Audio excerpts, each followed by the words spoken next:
चलिए प्रश्न को पढ़ते हैं। किसी लंबी धारावाही प्रणालिका के भीतर अक्ष पर स्थित किसी बिंदु पर उत्पन्न चुंबकीय क्षेत्र का व्यंजक लिखिए।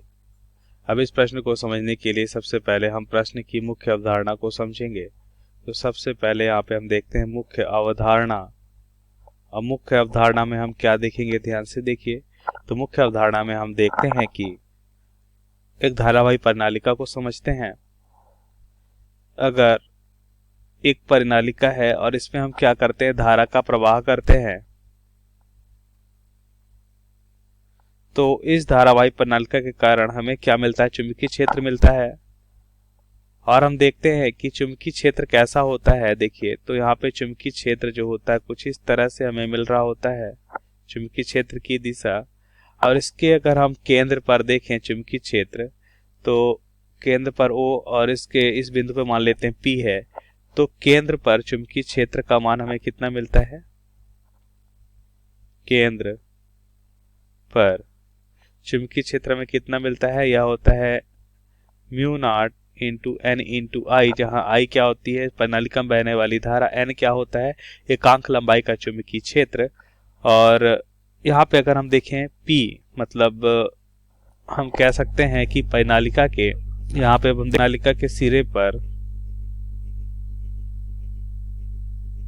केंद्र पर हो गया, दूसरा हो गया परिनालिका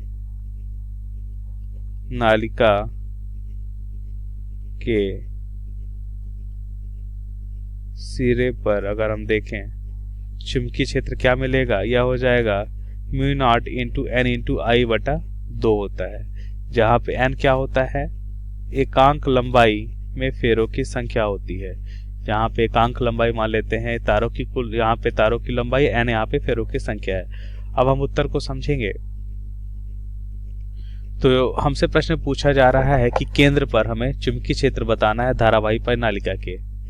तो सबसे पहले तो हम एक चित्र में एक प्रणालिका दर्शा लेते हैं। जैसा कि मुख्य अवधारणा में हमने देखा कि एक प्रणालिका है और प्रणालिका में हम धारा का प्रवाह करते हैं। तो इस धारा के कारण हम देखते हैं प्रणालिका के अंदर चुंबकीय क्षेत्र उत्पन्न हो जाता है। और चुंबकीय क्षेत्र अगर हम देखें इसके केंद्र पर, तो केंद्र मतलब O पर हम चुंबकीय क्षेत्र देखते हैं क्या होता है, चुंबकीय क्षेत्र का अगर हम मान देखें, चुंबकीय क्षेत्र को B से लिखते हैं, तो यह होता है mu naught into N into I, जहां पे आई प्रणालिका में बहने वाली धारा, आई क्या है, प्रणालिका में बहने वाली धारा है, और n क्या है, फेरों की संख्या, जैसे 1 2 3 4 5, इस तरह से यहाँ पे n क्या होता है, फेरों की संख्या। और l यहाँ पे ये कैपिटल N की हम बात कर रहे हैं, यहाँ पे फेरों की संख्या है, l प्रणालिका की लंबाई है। तो हम यहाँ पे लिख सकते हैं n क्या होता है, एकांक लंबाई में फेरों की संख्या। तो यहाँ पे हम लिखेंगे n क्या होता है, एकांक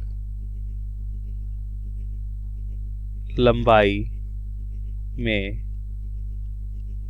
फेरों की संख्या कहलाती है, एकांक लंबाई में फेरों की और म्यू नॉट क्या है, तो म्यू नॉट होता है वायु निर्वात की, वायु या निर्वात, वायु या निर्वात की चुंबकशीलता, चुंबकशीलता आई क्या है, प्रणालिका में बहने वाली धारा, आई यहाँ पे क्या होता है, प्रणालिका में बहने वाली धारा।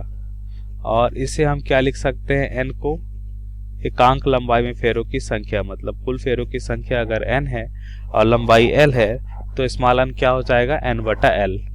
अब ध्यान रहे कि ये जो चुंबकीय क्षेत्र हमने देखा है वो केंद्र पर देखा है। कहाँ पर, केंद्र पर। सतह पर भी हमने देखा, मुख्य अवधारणा में क्या होता है, केंद्र के चुंबकीय क्षेत्र का आधा हो जाता है। तो यह हमारे प्रश्न का सही उत्तर है। आशा करते हैं आपको समझ आया होगा। धन्यवाद।